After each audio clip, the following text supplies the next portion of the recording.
Mr. Lankin here, coming to you with two topics of discussion today. First, we're going to talk about keyboarding, how to make sure that you're in the right position on your typing so that you can maximize your speeds. Also, we're going to talk about how to make sure that you don't get backaches and neck aches and things like that while using computer equipment. And we're going to talk about how to complete an assignment that you're going to see a couple of times this year, at least a few times. We are going to be doing an assignment called a current event. There's a specific way I like for these projects to be done. There's a certain thing that I need you guys to do in order to complete these projects successfully. And seeing as you will probably see at least 5 to 10 of these per year, I want you to go ahead and make sure that you know how to do it so that you can do it correctly and that you can maximize your points on this super easy assignment. Okay, so let's get started with this. When you do keyboarding, when you are at a computer all day long, there's some people out there who think, oh man, this is the life. Just sitting there in a chair all day, relaxing, not having to work hard. You're not gonna get you're not gonna bend anything or break anything doing something like that. That's easy work, man. That's totally easy work. So what I want to tell you is that is not entirely true. See, there is such a thing as repetitive stress injuries. There are ways that you can hurt yourself using a computer, if you can believe it. Over the course of time, it's not going to happen immediately probably, but over time, as you get older, like me, I was once a fresh-faced youth just like you. I used to be young. I used to be able to bend in all kinds of different directions. Nowadays, I get up, oh, my back hurts, man. Oh, my back hurts, my neck hurts. Oh, my fingers. Oh, yeah, that feels good. Stuff like that. So I don't want you guys to feel pain, okay? I want you guys to feel nice and good and relaxed and be able to work on your computer products with some ease and less injury over the course of time. Now, this fine-looking gentleman right here has got the correct keyboarding position. Now, I know that you might not have a great setup at your house right now. I know that everybody's position is kind of, come as you can and, get what you got. But if you can manage it, if you can get yourself into a proper seated position like this gentleman right here, you can reduce the injuries that you might be feeling on the keyboard as you use it. Now, let's talk about what this guy's going through right here. What does he have? He's got his eyes 16 to 24. That's 2 feet. Foot and a half to 2 feet away from the screen, at least. There's such a thing that computers have called blue light. Your phones especially have it. It is not good for your eyes over the long haul. Number one, it can damage your eyes to have blue light, computer screen light over the course of time. Number two, this light also actually happens to keep you awake. Being in front of screens is actually one of the major causes of insomnia these days, and people find it a hard time to go to sleep. Why is that? Well, your brain sees light as an indicator that you should be awake. And even though you've got your eyes closed, you can still sense light. And the brighter the light, the more your eyeballs can sense that light. And that's why you wake up in the morning and you feel tired and want to go to bed when it's dark at night. But what happens when you put a bright light in front of your face like this with your phone, or you sit in front of a computer or something like that? Your eyes get mixed signals. It does not see that it's dark outside. It sees that it's bright, light, sunshiny out there, and that means that you can stay up until your body actually completely starts to break down and says, "No, dude, you're getting fooled. We got to go to bed now." Okay? You know what? This is one of the things that they actually trick people into doing in Las Vegas. All of the casinos at night are completely brightly lit up in very bright, warm colors all day long, all night long. And why do they do this in the Vegas hotels? To keep you up and awake and gambling and making bad decisions because your brain is really tired, but you can't sleep because the light in your eyes is saying it's still daytime and still time to be awake.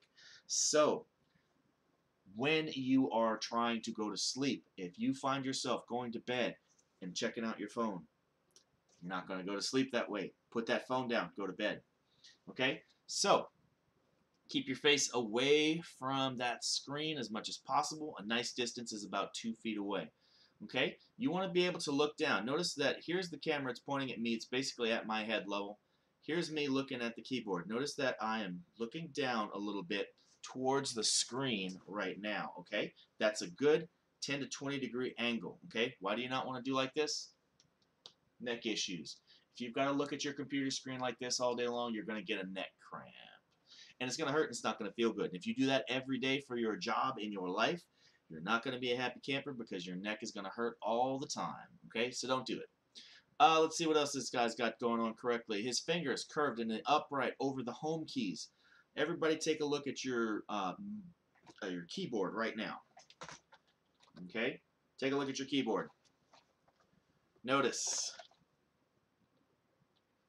You can look along this row right here, the ASDF row, that is called the home row. Notice on the F key, if you look at the bottom, there's a little bitty tiny little nubbin there. Okay? Also on the J key, you can see a little nubbin on the J key. Those will help you find your place on the keyboard, even if it's pitch black in the room that you are doing your computer work in. So you can, like a blind man looking around with your fingers like Braille. Okay, you can find your keyboard and you can find your place, and there you are. Okay? That is called the home row. Okay? These two fingers, your pointy fingers, those are the ones that go on those keys, the F and the J. The F and the J keys, that's where you put your little pointy fingers at. Okay? All the other ones, nice like this. Nice and loose. Okay? Loosey-goosey. Put those fingers on those keys. They should stay on those keys. Okay? If you keep them there, you always know where you're at. And you always know that this is Y, this is T, this is R. You know, you always know that if you press this one, you're going to get an L. And if you press this one, you're going to get a semicolon. Okay? You got to make sure that you are using the right key. You got your hands in the right place. What happens if you start floating around? Where are you? Who knows? Okay? So keeping your fingers put on those rows and then just typing, you know, without moving all of your hand, keeping the rest of the keys that are not, the fingers that are not being used in the proper place will keep you in the right spot. You'll always know where you're at. You'll always know where to go to type in the thing that you need to type in, and you'll never have to look at your keyboard. And when you don't have to look at your keyboard, guess what you can do? You can keep your eyes on the thing that you are needing to type up. Okay? If you've got a document that you are trying to type, if you look at the document, you can type the document. You can type the document. But if you've got to stop and look down at the keyboard and look up, and then look down at the keyboard, and then look up, and then look down at the keyboard, you're wasting time, taking away those precious half a second that you go from there to read it and then back to the keyboard. That is time wasted. That is time that you can't get back. That is time that's not going to go towards playing Xbox. I don't know about you, but I like my Xbox time. So I keep my hands on the keyboard at all times. I know where my fingers are because I use those F and J key nubbins. And I look at what I'm typing and not at the keyboard. So that's good. Next thing, wrists low but not touching the frame of machine or the keyboard. Okay? Now, you don't want to touch your table with your wrists. Okay? Right here, if you put something on here and you're constantly laying your wrist on the edge of your desk or something like that, you will eventually get something called carpal tunnel syndrome. It is a very nasty surgery. It leaves these long scars on your wrist where they have to go in and do surgery on the tendons in your arm. And it looks like you really hurt yourself. Okay?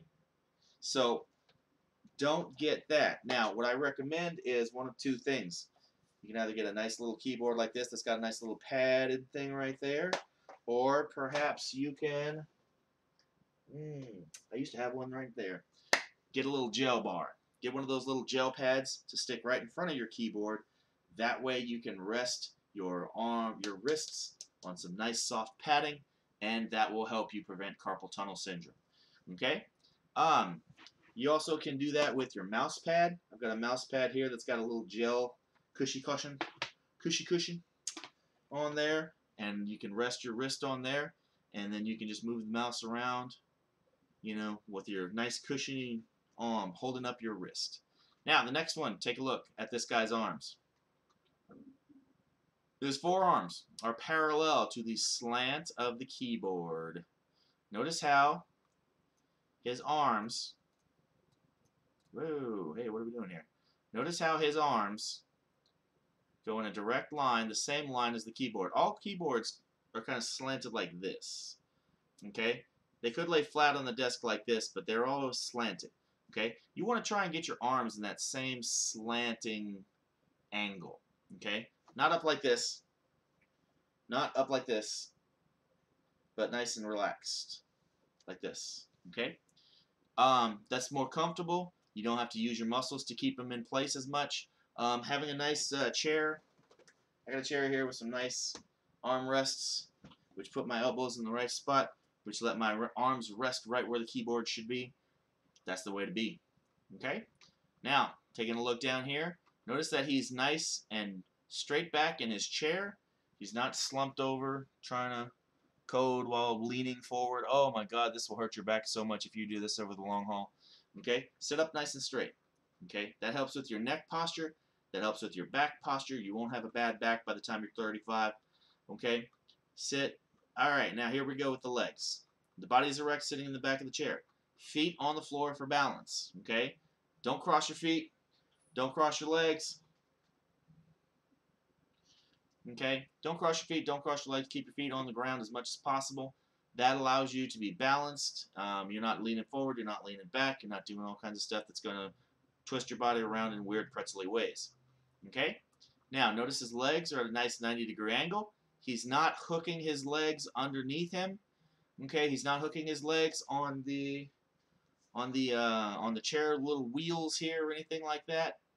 That also has bad things that can happen to the tendons in your ankles. Okay, it's not good for them. I've done it many times. Don't get me wrong, I do it all the time too, and I really shouldn't. But keep your feet on the floor over here. Don't hook them around the back of the chair over here. That just causes you to not have a very good time with your ankles. Okay? Alright, so this dude's got it pretty much, he's got it pretty much covered. Okay? Let's take a look. When you stroke a key, you just want to go tap, tap, tap, tap. You don't have to go BAM! Okay, this is not a mechanical keyboard. This is an electronic keyboard, most likely. You do not have to apply a great deal of pressure. You do not have to bang those keys. Okay? Don't do it. It's useless. Alright? The key travel, you kind of just like tap it down in kind of a little circular motion sometimes. Okay? Alright? To use a space bar, use your thumb. Use your thumb for the space bar. Don't hit it with this finger, hit it with this finger.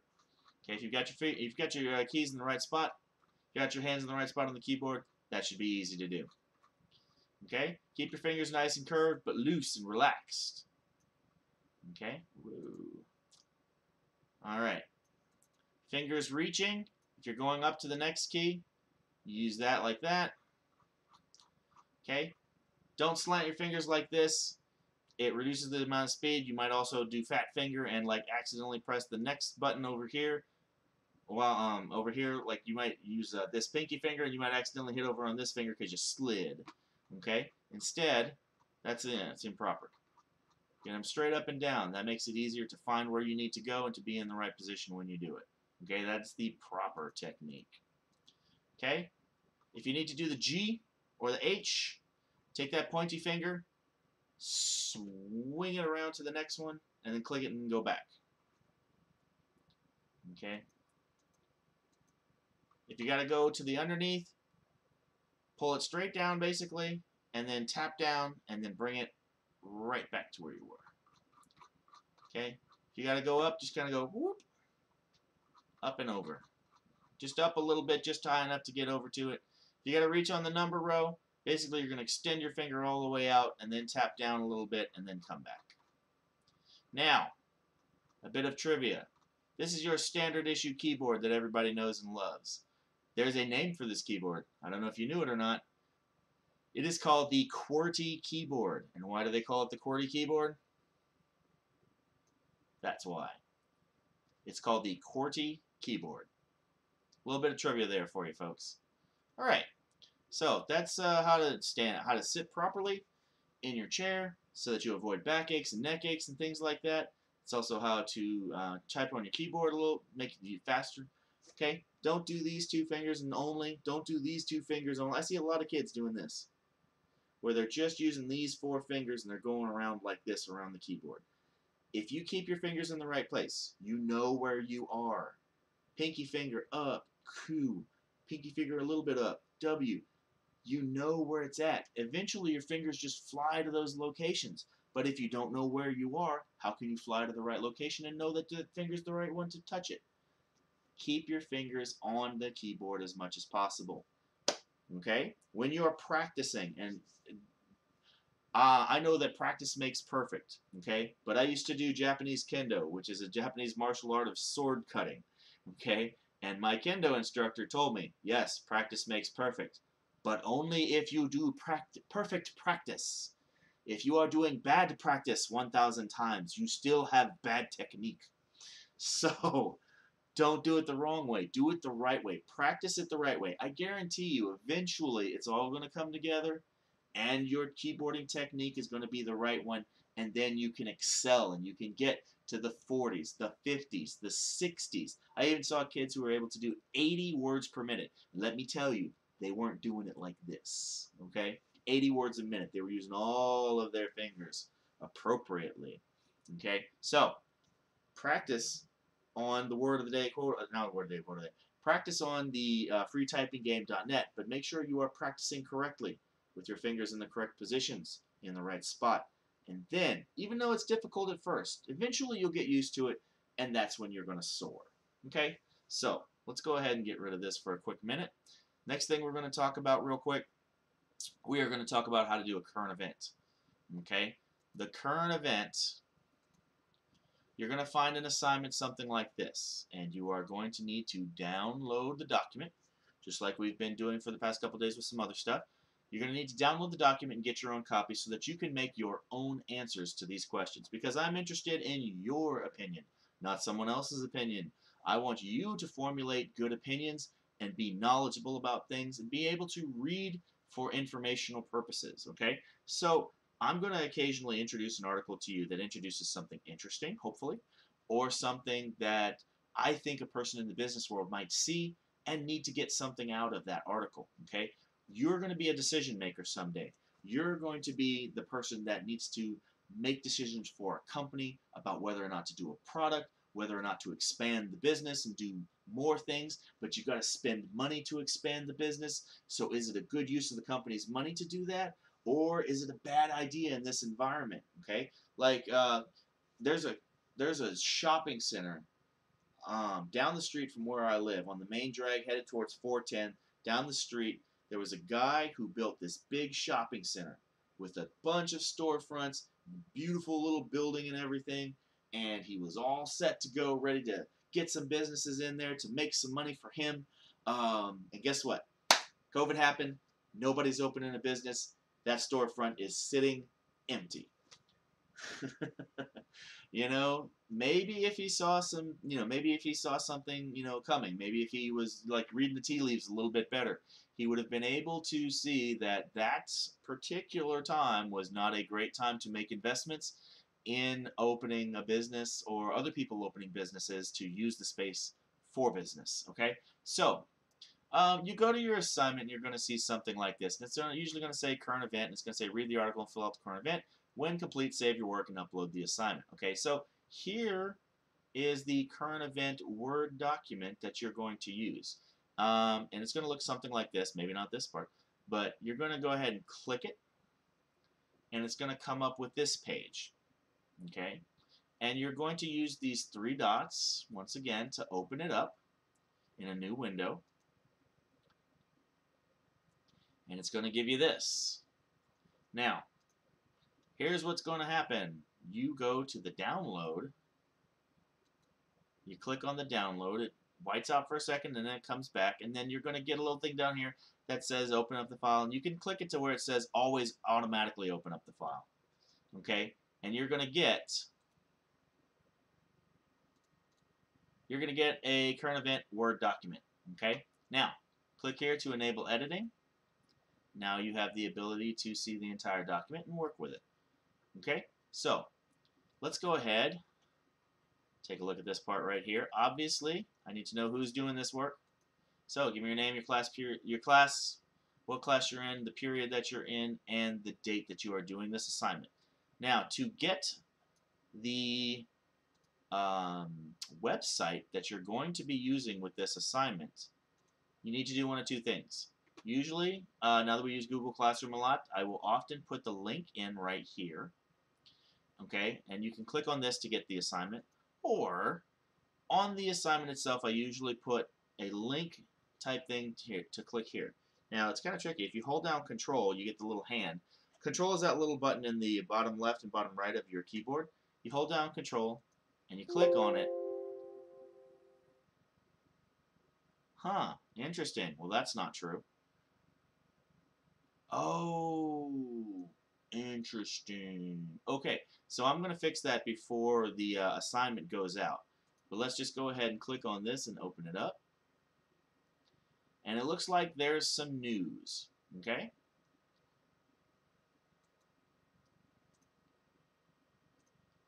All right, so here's the news today.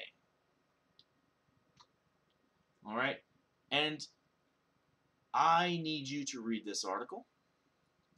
And I need you to tell me stuff about this article and what's going on with it, okay, and why it's important in your life and or our lives or whatever.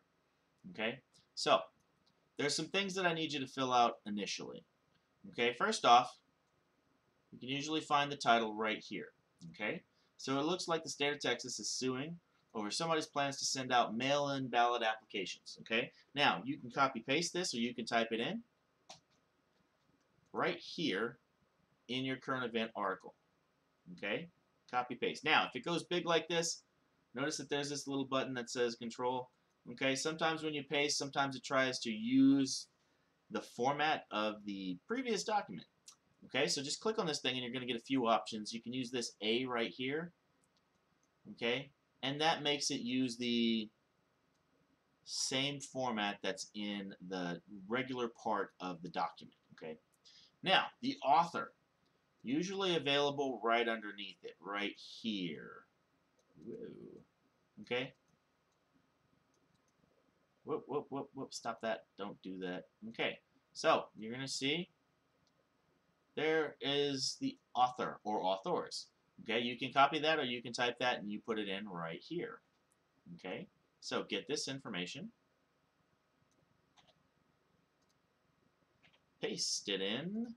Use the Control and then A, and then it puts it in normal. The next thing is the name of publication or website. Now, you have choices here. You can say Yahoo News, or you can also say Associated Press. They are the places that you have found this article. So I'm just going to type in Yahoo News. Okay. Now, here's where it gets a little trickier. I got the who. I got the where did it happen. I got the when did it happen. And I got the summary of article. Okay? The who the article is, who is the article about? Okay? Who is the article about? Now, you could just say Texas. Not entirely true. You have to read the article to get some information out of it, and you have to figure out who is the article basically talking about. Okay? Now, you could basically say, who is the article about? Well, if you read through this, you can see that they're talking about Harris County, which is the county that Houston is in. Like San Antonio is in Bexar County, Harris County is where Houston is. So Harris County apparently is sending all registered voters a mail balloting application. Okay, but that is technically against the law because they're sending it out regardless of whether they qualify to vote by mail, which is generally restricted to people who are 65 or older, disabled, or will be outside of the country on election day. So there is a little bit of drama going on in the next election. So, who is the article about? Well, it seems the article is about, it seems to be the article is about Harris County, but also, several states have loosened, but the lawsuit is filed by Republican Texas Attorney General Ken Paxton, who has asked a judge to stop Harris County from sending the applications. Okay, so you could say that the article is about Ken Paxton, okay, or Texas Attorney General Ken Paxton, okay. That is also kind of sort of who the article is about because he's the one doing the lawsuit that they talked about in the title. So you could put that down as the who.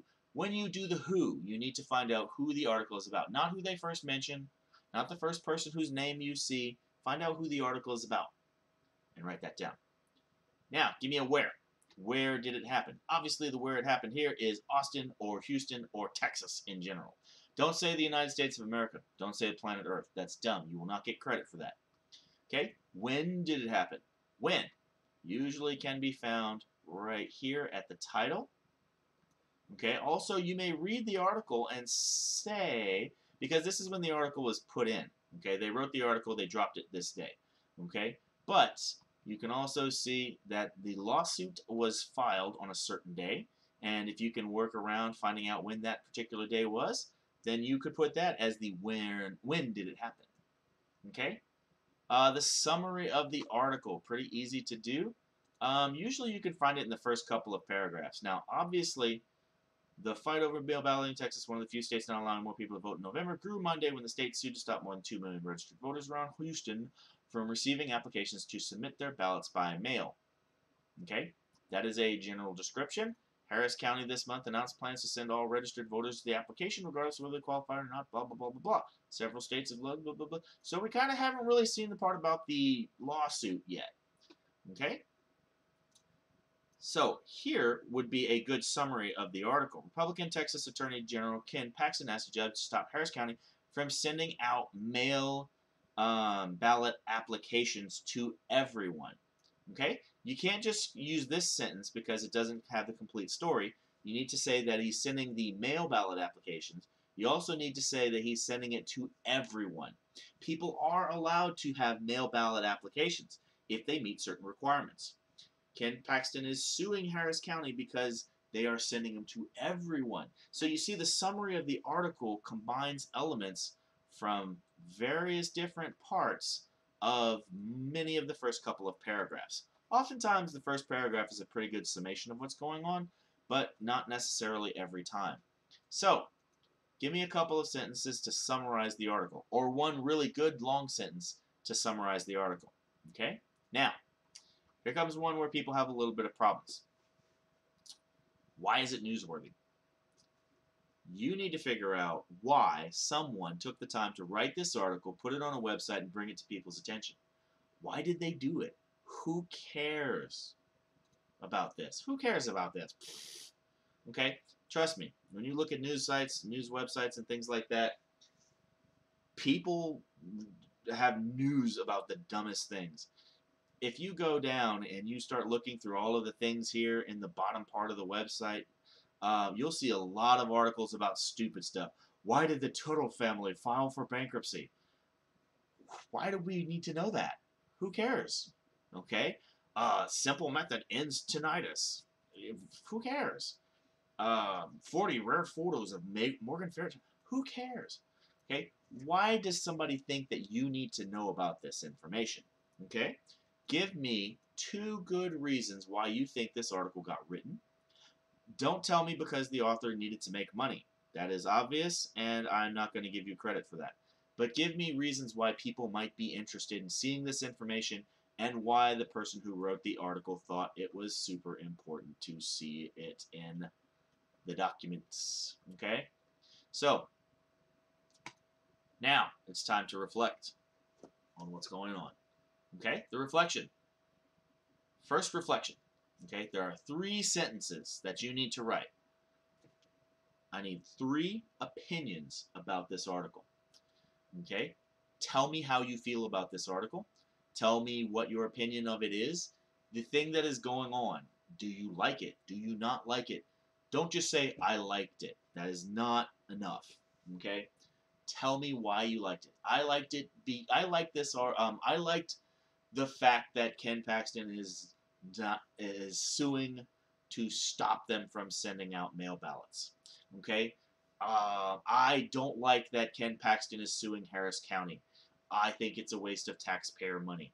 I do not approve of Houston sending out mail-in ballots to everyone. I think it could result in corruption. I think that this is a terrible idea because. I think this is a great idea because.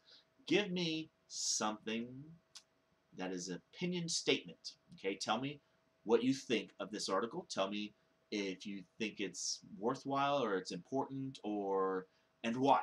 Don't just tell me I liked it. It's not going to cut it. Okay, give me an opinion. 3 opinions. And folks, your opinion will never be I don't care or I don't have an opinion. If you dare to write down I don't care or I don't have an opinion, you get no credit for that entire section. Okay? You know what the purpose of the article is. You know the purpose of the assignment is to bring information to you and get you to think.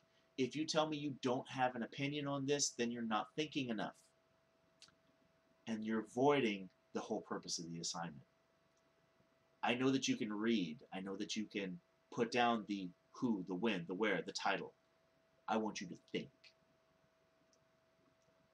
Saying that you don't have an opinion indicates that you have not been thinking, and therefore you get no credit for that entire section. Now, the other part is, how does this affect you? How does it affect you? Does it affect you directly? Does it affect someone you know directly? Does it affect things in general, in your neighborhood, in your state, in your county, in your life? How does this affect you? Can you tell me 3 things where it affects you? And once again, it affects you. Never write down, this does not affect me, or any words like that. Okay? Don't even write down, this does not affect me, but. I don't even want to hear that part. Tell me how it affects you, or tell me how it affects someone near to you, or something that you have, like in your moral center. How does it affect you? You know, it's not an opinion statement. It's not necessarily how you feel or something like that. But I want to know, like, tangible things that, like, it can cause to happen in your life or in someone that you know's life or something like that. How can this affect you? Okay? Even a future circumstance. Say, well, when I am a voter in 3 years, I would not be able to vote because if they stopped this because I am not able to get to polling places because I live in a desert. So I really need to have mail-in balloting. Okay? There's always going to be some kind of effect to you or to someone that you know or to your future self or your country or something. Okay? Tell me about it. Never tell me that it does not affect you. Never, ever, ever tell me that it does not affect you. Okay? So, I want everybody to give me good opinions and think hard about how this affects you because you're going to see news articles. News articles. When you are older, you're going to see these news items and you are going to say to yourself, oh man, this is bad for me. Okay? You're going to need to be able to look at these news articles, figure out what's going on, figure out how it affects you and what's going on, and you got to be informed in the real world, okay? You got to keep up with what's going on with more than the Kardashians, okay? You've got to keep up with everybody, not just Kim and Kanye. All right? So, I want you to be aware.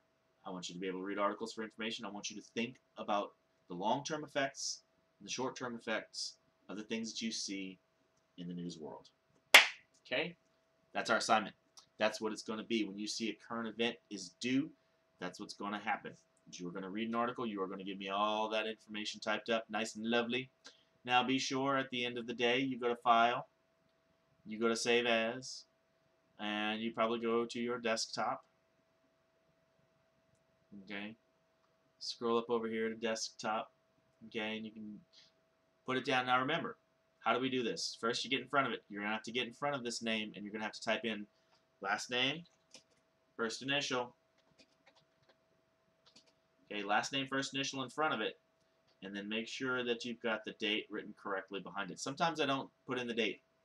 Sometimes I give you a generic current event, and I link the article. Make sure that the date of the event is listed so that you know which current event it is. I've often seen students go and turn in an old current event because they didn't properly label their current events with which date it was that they did the current event, and then they turn in like 2 months ago's current event, and you get no credit for old work. You got to have new work to show me.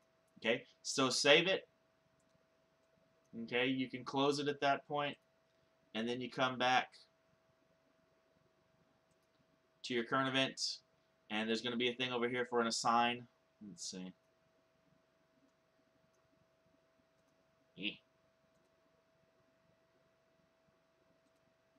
Go back, go back. Okay.